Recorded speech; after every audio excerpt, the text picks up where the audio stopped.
Breaking barriers, black wealth, systemic racism, and economic discipleship. How legacy, faith, and immigration shape black economic outcomes in America. Welcome to Breaking Barriers, your podcast, exploring the stories, systems, and strategies behind black wealth in the United States.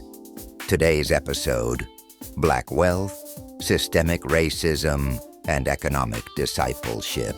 I'm your host, DFG, the man with the golden voice, the lady's choice, and smooth as a Rolls Royce.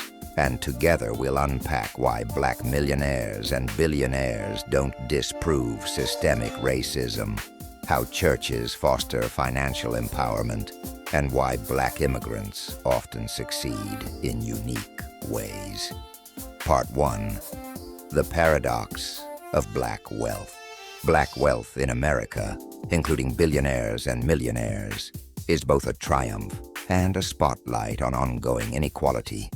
Yes, there are 23 black billionaires globally, including trailblazers like David Stewart, Robert F. Smith, and Sheila Johnson, alongside nearly 2 million black millionaires in the U.S. Their success is remarkable, but let's look deeper. Representation versus proportion. Black Americans are about 13% of the population, yet less than 2% of U.S. millionaires, and even fewer among billionaires. That gap isn't about ability, it's about historic and structural disadvantage. History matters. Centuries of slavery, segregation, and exclusion from programs like the GI Bill and New Deal laid the groundwork for today's racial wealth gap. Barriers to capital. Even today, black entrepreneurs face higher loan denial rates and fewer mentorship opportunities. Black families, on average, have less accumulated wealth than their white counterparts. Success. Despite the odds, many black billionaires broke through in fields where individual excellence can challenge barriers. But their stories are the exception, not the norm. Celebrating black wealth is important, but it doesn't erase the vast gap. Median white households hold 6 to 10 times more wealth than median black households. Systemic racism isn't just about outcomes, it's about access. Part 2. The Legacy of Financial Racism. Let's trace how financial racism shaped the economic landscape. 1. Slavery and early exclusion. 1619 to 1865. Enslaved black labor built America's wealth, but black families were denied property and capital. After emancipation, black codes and discriminatory practices blocked land ownership and credit. 2. Black financial institutions. 1865-1900s. The Freedmen's Savings Bank collapsed, wiping out black savings. Yet black leaders founded banks like True Reformers Bank, creating financial independence when white banks excluded them. 3. Redlining, 1930s, 1960s. Federal Housing Administration policies locked black families out of homeownership through redlining and restrictive covenants, preventing generational wealth building. 4. Legal reforms, the 1960s and 1970s.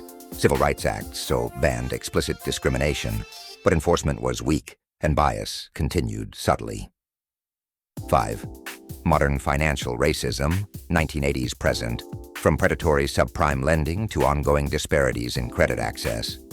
The gap remains.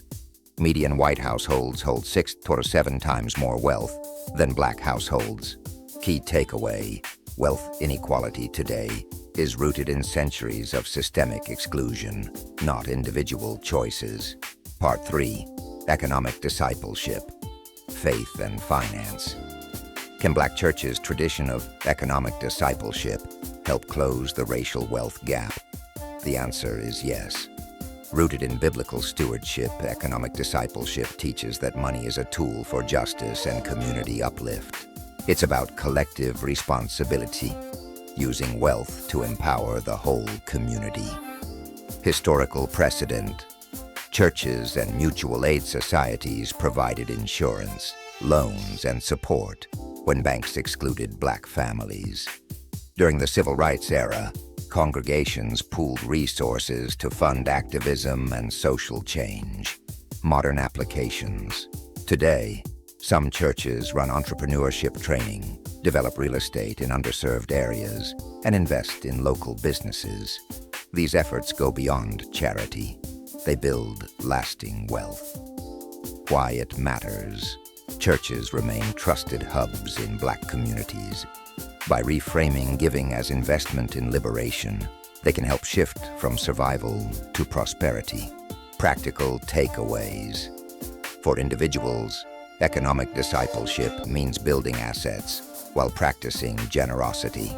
For churches, it's about leveraging property and resources to create schools, housing, and businesses. For society, it offers a faith-rooted economic model, demanding equity as a spiritual mandate. Part 4. Black Immigrants. Pathways and Challenges. Some black immigrants in the U.S. often achieve higher socioeconomic outcomes than native-born black Americans. Why? Selective migration.